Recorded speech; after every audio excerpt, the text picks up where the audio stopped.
Jorginho has signed for Arsenal, making that switch from West London to North London. But I hear you ask, why did Arteta pick him ahead of several other transfer targets?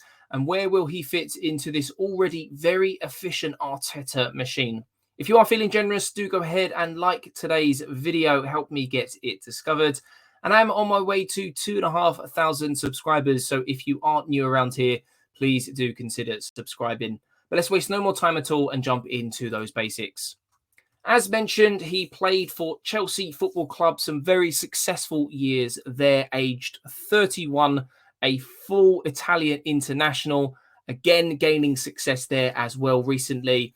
A central midfield player who can play several different roles, which we will cover in this video.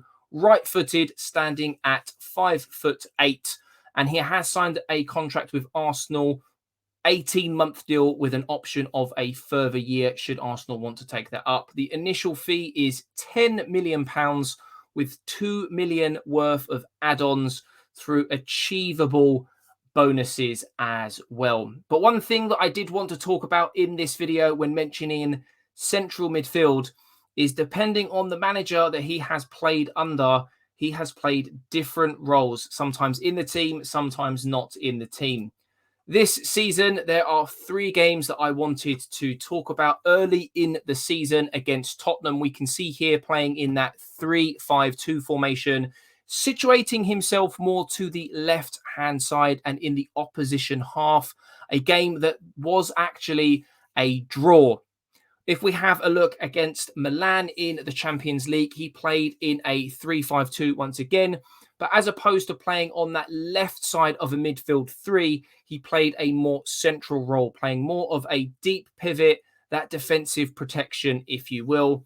And finally, and more recently, against Liverpool, which also ended in a draw, we can see here that he played a more left central midfield role, again, rather deep. Something that we expect from Jorginho, not someone who typically tends to get forward, create many opportunities, or have many shots on goal. He's there to dictate the pace and tempo of a game. And we can see here from the appearances that he has had throughout the season so far, he has a very busy heat map on that far right-hand side. He really does get himself about, whether it's a team that they're playing against where they're pinned in and he sat in and around that halfway line dictating play, or if Chelsea are on the back foot, he's quite comfortable at times within reason, which we will touch on in a moment, when defending as well. But he has played several different roles. Now, when he came in with Sarri, he definitely played in more of a double 6, him and Kante,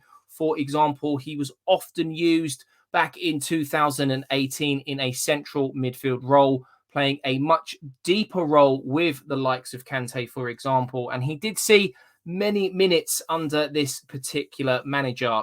Fast forward now to Frank Lampard, he fell out of favour. He saw less minutes on the pitch. But when we move into arguably his best and most successful season at Chelsea under Tuchel, where he felt most comfortable, where he had the most protection as a player. And what I mean by this is Chelsea typically played in a back 3 with wing backs. On this occasion, it was Chilwell and Reece James, and he had the mobility of Kante next to him, someone who's very mobile, someone who puts himself about, and that's the type of player that will be needed in order to complement Jorginho in this Arsenal side. So it's very interesting when comparing him to the likes of Thomas Partey, which we will get onto in just a moment, because for me, it's not a like-for-like cover or competition, if you will. He has been brought in to cover the injured El Neni and add depth and another body. But for people who are thinking that he's coming in as a cover for Thomas Partey, a like-for-like player, if you will, it's not the case. And we've got some great statistics to really back this up. And this season, to finish off under Graham Potter, he's not been used as effectively when we see him in that midfield with the likes of a Kante, for example, where they did win the Champions League. And further that year, he actually went on to win the Euros with Italy. Very, very successful season. he's not being utilised in the same role. A slightly different formation. We know that Brighton, when Graham Potter was there, definitely operated in more of a diamond system, which is slowly but surely being implemented at Chelsea. Not exactly the same, but there are definitely similarities. Now, if we have a look at Jorginho compared to everyone else in the Premier League playing in the same position, so comparing him to his peers, as I mentioned already, something that I've made note of when doing my research, as mentioned, he's not a like-for-like player compared to Thomas Partey. Yes, he's physical, maybe not in stature when we look at Thomas Partey, a much more physical presence, but he is still a physical presence. He likes to play a lot deeper, picking the ball up just in front of the defence, which can sometimes cause issues when he loses the ball. It does isolate the two centre-backs, and it does give opportunities to the opposition. But he likes to dictate play and set the tempo from that position. Unless they've got a team pinned in who are defending in two low blocks, he might sit in and around that halfway line area, dictating play from there. He also tends to protect the ball whilst in possession. He reads the game very, very well. Lots of short, sharp passes. Although he does have a long pass in his locker, we're not looking at someone here as a deep-lying playmaker who will ping big diagonals that we see from the likes of Thomas Partey, for example, or Cesc Fabregas, who played a similar role to the one that Jorginho played previously at Chelsea. That's not the sort of player that we're looking at here. As mentioned, he will be ideally suited sat next to someone who is very, very mobile. So it's going to be very interesting should a Thomas Partey get injured, for example, if he is sat in a deep double pivot with the likes of Granit Xhaka, because as we know, Granit Xhaka's had a lot of success this season, pushing a lot further forward in a, I suppose, less mobile role where he needs to be quick on the turn, show a bit of pace when defending, because that could potentially cause issues. I think where he will really, really, really shine is when he's having to defend in small spaces, as opposed to when a game is open and stretched. That's where he could be exposed.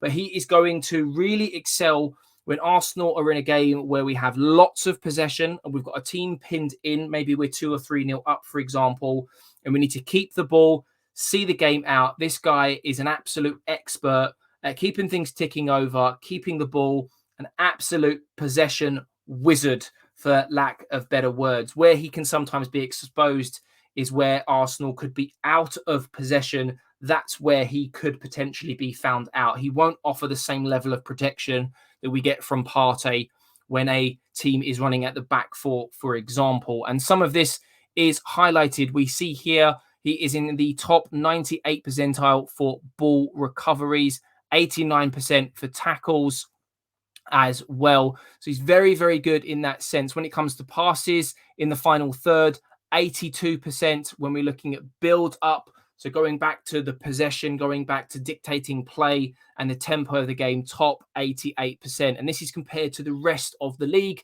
And if we have a look at those stats there in the blue, the attacking stats, as mentioned, we're not going to see someone who's pinging long balls who are diagonal. We're not going to see those long shots that we've come to see from a Thomas Partey, for example. We're not going to see him in and around the box. He's very much going to be the sort of guy that sits back away from that front five that we're used to seeing from Arsenal, maybe dictating play from there, having to split the two centre-backs in Saliba and Gabriel. But how does he compare to the likes of Granit Xhaka and Thomas Partey, as well as some of the other targets that we were named against in the recent transfer window, which was Caicedo and Onana? Now, on the left-hand side, of course, yes, you can see a lot of red. Now, by all means, before I go into my thoughts, if you feel like pausing the video at this point and going through these numbers at your own pace, you're more than welcome to. But I want to point out some very important stats here. We won't go through them all, but when we look at ball recoveries, like for like with Thomas Partey, 119 for Jorginho compared to 124 for Thomas Partey. So very, very similar. Goals, yes, 2 apiece, but that's not the reason he's being brought in. Passing accuracy, 85% compared to 86%. Very, very, very similar. Forward passes, 272 compared to 285. Again, very, very similar. When we have a look at their ground duel success, 58% compared to 56%. And interceptions, 21 compared to 19.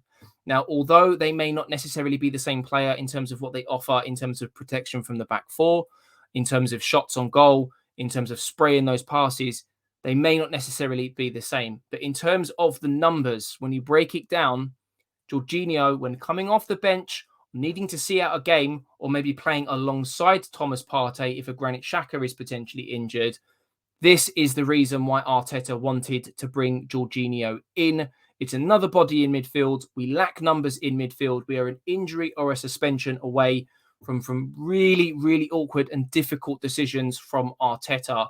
So I'm hoping that now that you've seen all of this, you can understand why Jorginho was brought in on a short-term deal. And I know a few of you will be asking, this stinks of a Peter Cech, a Willian, a David Luiz. Now, one thing that we need to take into consideration here is those three players, when they were brought in at Arsenal, they were being brought in as first-team players. They were slotting right in.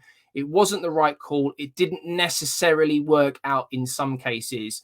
Jorginho is being brought in as purely a backup option. So it's very different to some of the transfers that have happened between Chelsea and Arsenal in the past. But my question to you, is this a player that you're looking forward to seeing in an Arsenal shirt? Do you feel that he is the right man for the job to help Arsenal push in this final part of the season to maybe, just maybe, win our first Premier League title in 19 years? He is a winner after all. He has that winning mentality, having won the Champions League with Chelsea and the Euros with Italy. Another great minds in that changing room potentially. Let me know down in the comments below. If you have enjoyed today's video, do go ahead and smash that like button. If you're new around here, subscribe. But for now, I'm JC and I'll catch you in the next one. Stay safe and take care.